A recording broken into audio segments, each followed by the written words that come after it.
I've dealt with lots of people who have anxiety disorders, And one thing about people who have anxiety disorders is they are not mysterious to me. It's no problem for me to understand why people have anxiety disorders, or why they're depressed, or why they have substance use problems.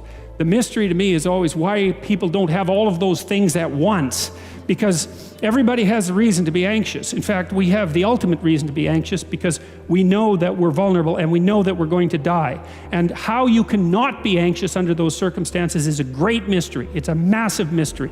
And the same thing applies with regards to depression. And then the same thing applies to some degree with regards to drug and alcohol abuse. As I said last week, there's plenty of reasons to drown your consciousness in alcohol, that's for sure. We could refer to the aforementioned anxiety and depression, not least.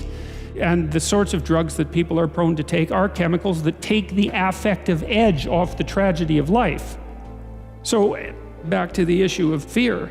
Abraham is self-conscious, that's what this commentary says, but the thing is he moves forward despite that. He's self-conscious and he knows the danger, but he moves forward despite that. And that's actually the appropriate response in the face of actual non-naive understanding of what constitutes life. Like if you're naive and you move forward, it's like, well, what the hell do you know?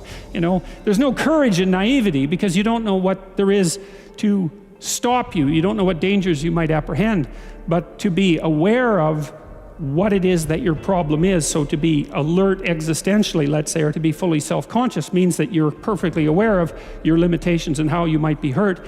And then to make the decision to move forward into the unknown and the land of the stranger. Anyways, I would say that's one of the secrets to a good life.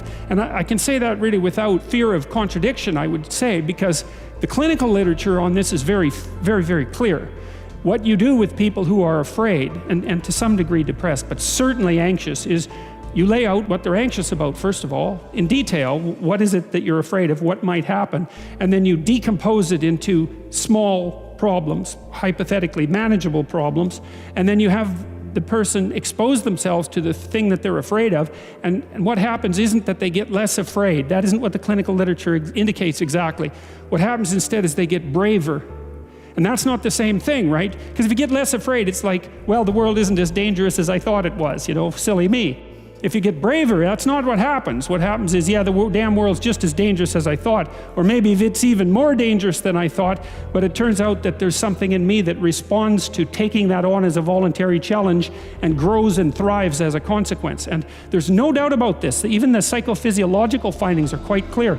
If you impose a stressor on two groups of people, and on one group the stressor is imposed involuntarily, and on the other group the stressor is picked up voluntarily, the people who pick up the stressor voluntarily use a whole different psychophysiological system to deal with it.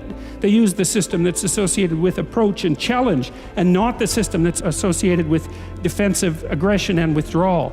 And the system that is associated with challenge is much more associated with positive emotion and much less associated with negative emotion. It's also much less hard on you because the defensive posturing system, the prey animal system, man, when that thing kicks in, it's all systems are go for you, The pedal's pushed down to the metal and the brakes are on. You're using future resources that you could be storing for future time right now in the present to ready yourself for emergency.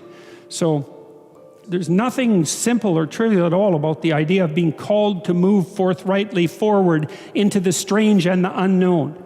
And there's a real adventure that's associated with that, right? So that's an exciting thing, which is part of the reason why people travel. And then also to see yourself as the sort of creature that can do that, is willing to do that on a habitual basis, is also the right kind of tonic for, I hate this word, for your self-esteem.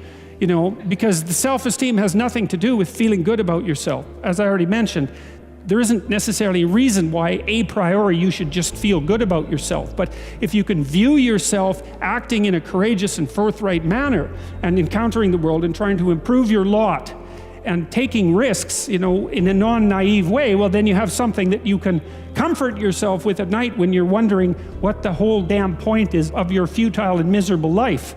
And that's necessary because it's often the case that you wake up at 4 in the morning, or at least sometimes the case that you wake up at 4 in the morning when things haven't been going that well and wonder just what the hell the point is of your futile and miserable life. You have to have something real to set against that. It can't be just rationalizations about how, you're a valuable person among others, even though that's true. That's not good enough.